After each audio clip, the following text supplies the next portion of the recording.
Bonjour à tous, j'espère que vous allez bien, j'espère que vous vous portez bien. Aujourd'hui on se retrouve en fait sur ma chaîne pour tester le fond de teint Fit Me de chez Maybelline. Donc c'est un fond de teint qui est sorti depuis très longtemps. Je suis vraiment en retard pour le coup, je l'avoue. Je suis un peu en retard, mais moi je suis allée l'acheter parce que je me suis dit c'est un fond de teint qui est assez... En fait, il est accessible, du coup tout le monde peut se le procurer. Le seul petit bémol que je trouve, c'est que quand on achète un fond de teint chez Carrefour, on peut pas le tester. Donc on est obligé en fait, soit on regarde sur YouTube pour voir si ça match avec notre carnation, ou soit on prend et on espère vraiment que ça va matcher. Donc moi j'ai choisi en fait la teinte 300, le 320, et j'espère vraiment que ça va matcher avec ma peau, parce que au départ j'ai voulu prendre une teinte un peu plus foncée. Après je me suis dit non, si je prends trop foncé, il faudra que je le travaille après avec l'anti-cerne. Et après je me suis dit bon, je prends cette teinte là et puis on va voir un peu ce que ça donne. Donc c'est un fond de teint, j'ai essayé en fait de lire, d'ailleurs j'ai essayé de lire ce qui est écrit, mais c'est tellement petit qu'on voit à peine en fait ce qui est écrit dedans. Et même au niveau du fond de teint, l'écriture est tellement petite que même j'ai du mal en fait. En plus c'est même pas écrit en français, c'est écrit en anglais, donc j'ai du mal à vous lire en fait en gros ce qui est écrit. C'est un fond de teint mat, donc je pense que c'est pas un fond de teint hydratant, c'est plutôt un fond de teint mat, et moi j'adore les fonds de teint mat, mais il faut mettre une bonne base. Du coup j'ai acheté le primer de chez Maybelline pour le tester. C'est une base hydratant, je pense que ça matche bien avec le fond de teint, donc je vais les tester. Je vais commencer par la base. Ah, c'est une base blanche en fait. Il est blanc la base. Il est blanc. Il est comme ça. Et je vais venir le mettre sur moi. Si c'est une base hydratant, c'est pas mal, parce que quand on porte une base hydratant, ça sert en fait, si on n'a pas la peau grasse, parce que pour les personnes qui ont la peau grasse, une base nourrissante, en fait une base hydratant, c'est pas le meilleur, parce que sinon ça va vous faire en fait ça va réveiller encore votre sébum. Mais pour les personnes comme moi qui ont la peau mixte, tendance sèche, c'est mieux de mettre une base hydratante, comme ça hydrate bien la peau, et on va pouvoir venir mettre le fond de teint et voir si ça match bien avec ma peau. Voilà ce que ça donne en fait la base. C'est vrai, c'est une base hydratante.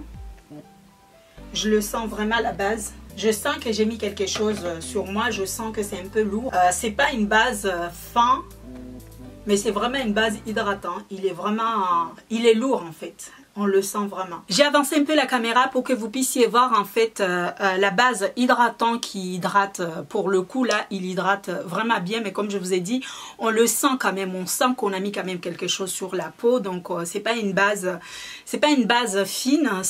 On le sent vraiment on sent vraiment qu'on a mis quelque chose sur la peau.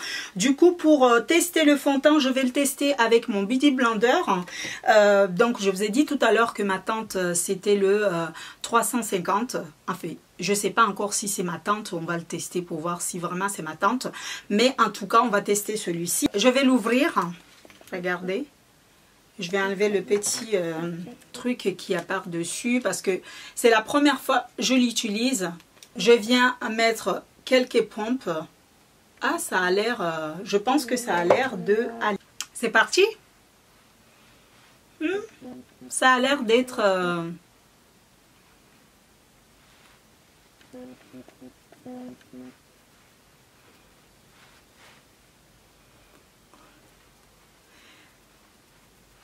Ça a l'air d'être un peu ma teinte, oui. J'adore les fonds de teint mat, j'adore, j'aime beaucoup. Tout ce qui est mat, j'adore. Les fonds de teint glossy, c'est pas mal, mais je préfère mettre une base glossy et mettre mon fond de teint mat. Je trouve que ça matche bien. Regardez ce côté-là où j'ai déjà estompé un peu, et le côté où j'ai pas encore estompé. Vraiment. Alors là... Parfois je me demande, mais pourquoi les marques nous vendent des fonds de teint aussi chers alors qu'ils peuvent nous vendre des fonds de teint moins chers? Regardez-moi ça. Est-ce que c'est pas merveilleux? Un fond de teint de 10 € qui a à peu près le même effet que le fond de teint là que je viens d'acheter à 39 € de chez Dior, c'est incroyable. Les marques, ils peuvent faire des efforts, ils peuvent faire des efforts. Moi, je trouve que ça match très très bien par rapport à ma peau, donc ça va. C'est pas trop clair, ça va, ça me va. Malheureusement, je vais venir mettre encore une petite pompe parce que, mine de rien, ça ne couvre pas les imperfections. Donc, je vais venir mettre ici, une deuxième fois, comme ça. Avec le primer que j'ai mis tout à l'heure, je trouve que le côté mat, il devient un peu plus glossy que si c'était, si j'avais pas mis de base en fait, de base nourrissant. Vous pensez, mais moi je trouve que le 350, ça me va très très bien. Donc pour moi, c'est validé. C'est un très bon fond de teint avec un prix de 10 €. Pour moi, rien à dire. Ça va.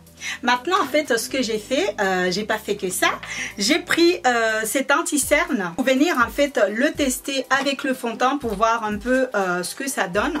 Donc l'anti-cerne par contre j'ai pris un peu trop blanc, donc vous m'excusez si vous trouvez que l'anti-cerne est blanc, parce que j'ai eu peur de prendre une autre anti-cerne moins et de me retrouver avec un anti-cerne qui va matcher à peu près comme le fond de teint.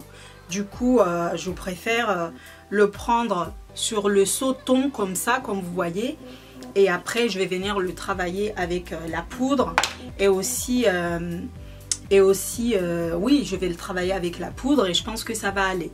Donc, je viens d'instamper l'anti-cerne. Ah, mine de rien, il n'est pas mal l'anti-cerne. Hein. Il n'est pas mal. Hein. Regardez. Ça lisse vraiment bien.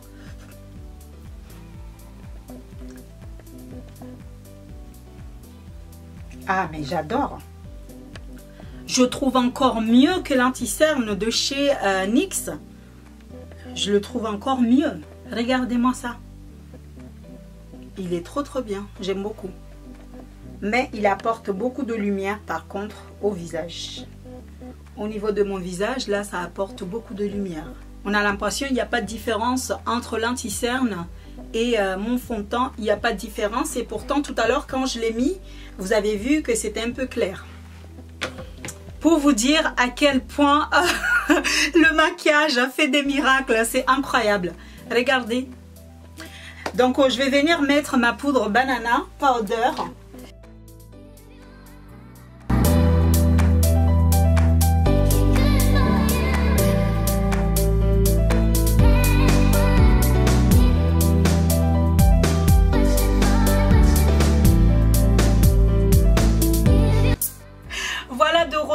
Après avoir porté le fond de teint, ça va faire déjà 2 heures, 3 heures que j'ai réalisé ce maquillage. J'ai eu envie en fait de le tester un peu plus longtemps pour que je puisse vous dire un peu vraiment ce que moi je repense par rapport au fond de teint. Et pour le coup, franchement, je suis pas déçue. Ce que je peux dire par rapport au fond de teint, c'est que c'est un fond de teint qui est génial. Déjà, le prix, il est raisonnable, il est accessible à tout le monde. Tout le monde peut aller à Carrefour et l'acheter, donc c'est super. Il coûte 10 €, c'est pas grand chose. Par contre, la base que j'ai utilisée tout à l'heure pour mettre le fond de teint, on le sent vraiment, on sent vraiment la base, on le sent en fait, on sent que la base il est lourd. Donc si vous avez la peau grasse, surtout pas utiliser cette base là. Et si vous avez la peau mixte comme moi, vous pouvez l'utiliser. Après, tout dépend si vous aimez cet effet, on sent le maquillage, ou si vous vous en fichez, parce qu'il y a des gens qui s'en foutent complètement, qu'ils ressentent en fait le maquillage sur eux. Il y a des gens qui aiment juste avoir quelque chose de assez simple sans sentir le maquillage sur soi. C'est à vous de voir si vous voulez avoir ce côté un peu je sens comme quoi je porte du make-up. C'est un peu comme le maquillage des yeux là que j'ai fait sur moi. Je le sens vraiment, en fait je sens que côté couvrance aussi c'est pas mal, c'est à dire que la couvrance il est à peu près comme le fond de teint de chez Dior ou celle de chez Fenty. C'est une couvrance moyenne, c'est à vous de moduler, c'est à vous de l'améliorer. Après, si vous avez des imperfections, c'est pas un fond de teint qui va vous cacher les petites imperfections. Il faut d'abord corriger votre teint avant de poser le fond de teint, mais à part ces quelques point négatif pour moi, je trouve que c'est un très bon fond de teint qualité-prix et c'est accessible à tout le monde comme je l'ai déjà dit. Je suis désolée de me répéter, mais franchement j'ai beaucoup aimé. Vous voyez le rendu qu'il donne sur moi, donc c'est un très bon fond de teint. Et là je l'ai travaillé quand même parce que tout à l'heure quand je l'ai mis, et d'ailleurs il n'y a pas que le fond de teint, il y a aussi l'anti-cerne. Même par rapport à l'anti-cerne que j'ai travaillé tout à l'heure, je trouve que ça va. Il est un peu clair, mais si tu le travailles ça va. Si tu veux le laisser plus clair, tu peux le laisser, tu peux le retravailler, mais je trouve que ça va parce que là vous pouvez voir, ça va très très bien. Donc voilà, j'espère en tout cas que cette petite vidéo vous aura plu. N'hésitez surtout pas à me dire si vous avez déjà utilisé la base, si vous avez déjà le fond de teint. Dites-moi tout dans les commentaires et donnez-moi des noms des fonds de teint que je peux aller acheter pour tester pour vous montrer un peu ce que ça donne. Sur ce, je vous fais plein de bisous et je vous dis à très très vite sur ma chaîne. En tout cas, c'était un plaisir de pouvoir tester ça.